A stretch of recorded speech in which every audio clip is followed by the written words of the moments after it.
Let me tell you about one of my 5 badger stocks, which is also in the biotech arena.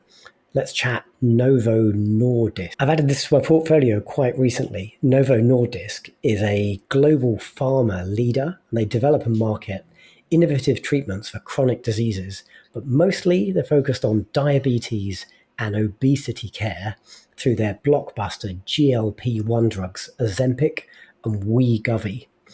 So the efficacy of these GLP-1 agonist drugs has been revolutionary, and the market is still vast and mostly untapped.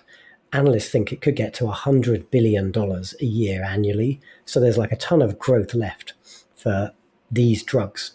But they're in fierce competition with Eli Lilly, and essentially like their blockbuster drugs in this space are going toe to toe. Novo have got Ozempic and Wegovy. Eli Lilly have got Zepbound and Mounjaro. But Novo Nordisk has got a whole bunch of weight loss drugs in the pipeline, including CagriSema and other oral versions of semaglutide. So instead of having to inject yourself with these, you can take a pill. And indications are these could be superior to the drugs that Eli Lilly have on the market right now. But we're going to have to wait and see. In the latest quarter, 18% growth in sales, and that's really driven, or it's been driven by a 65% surge in its obesity segment. So that's really like the piece that's driving this company. And as I said, this is like a 5-bagger conviction for me, 5 badgers out of 10. I like the combination of income and the potential of growth, but with a current valuation of just under 250 billion euros, this is just 6 times sales, and competitor Eli Lilly is 15 times sales. So right now, you might be picking up a generational company at a bargain price. That's a good combination. This is also a little bit out of your wheelhouse. It's the only biotech.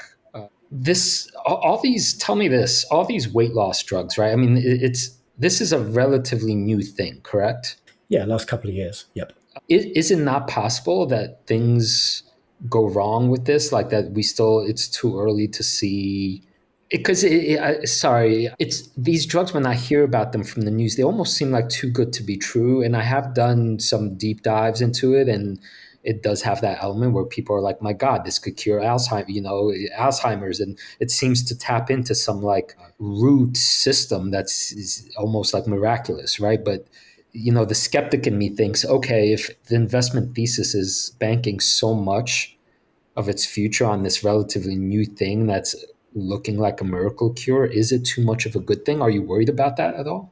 Not really. Like I said, a couple of years, but actually, like the first drug in this space was Ozempic, and I think that's like getting on for like 8 or 9 years since it's been like out commercially being sold, and these drugs are well understood now. Yeah, there might be because there are different versions of the same thing still coming to market. Like maybe we're going to find some problem over the decades, but it's like obesity and diabetes.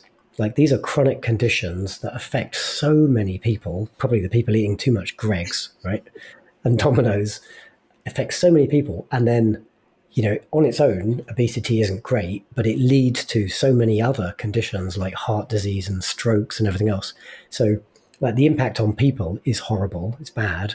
But actually, if you're running a country, like the impact on the country is really tough because your healthcare costs are through the roof. And whether that's paid by the individual in the US or that's paid by like the state in the UK, like it's still costing something a lot of money to support all these chronic conditions which don't go away. So it's not like, like a broken leg or something, you can just fix it and then someone gets over it. Like typically you've got one of these chronic conditions and you live with it for the rest of your life. So it's costing like the state a ton in the long run.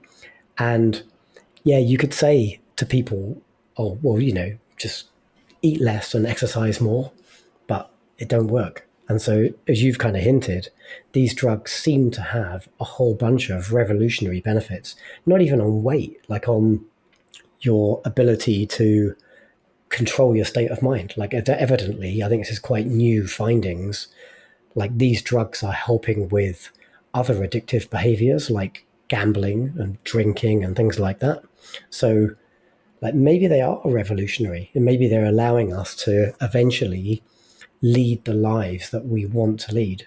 So, maybe something else will come along, but these two companies, Eli Lilly and Novo Nordisk, are at the forefront of this space.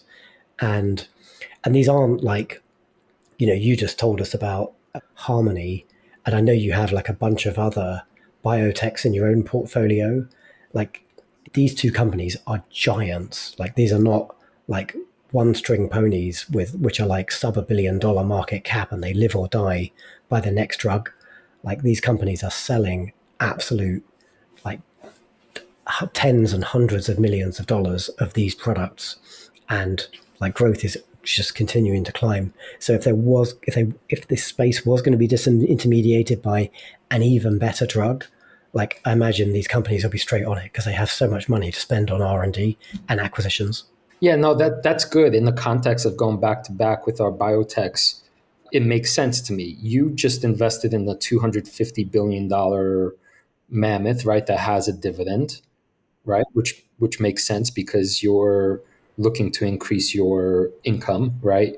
Whereas I invested in a $2 billion company that is also financially sound, but it has one product and much depends on the readout of this next product, which is why I call it a catalyst. And so I think in one sense where both of these are sound, but it's just, it's the difference between hoping for 10x versus having an anchor, something like an anchor in your portfolio. Yeah, that's a good way to look at it. Like the risk-based return, like the risk is far lower with something like a Novo Nordisk, but the return is also going to be far lower and more gradual. And maybe you want, if you're a biotech guy, I am not a biotech guy, maybe you want like a mix of the giants and also a whole bunch of like small allocations to the wild stuff. And then that might be a good way to build a basket.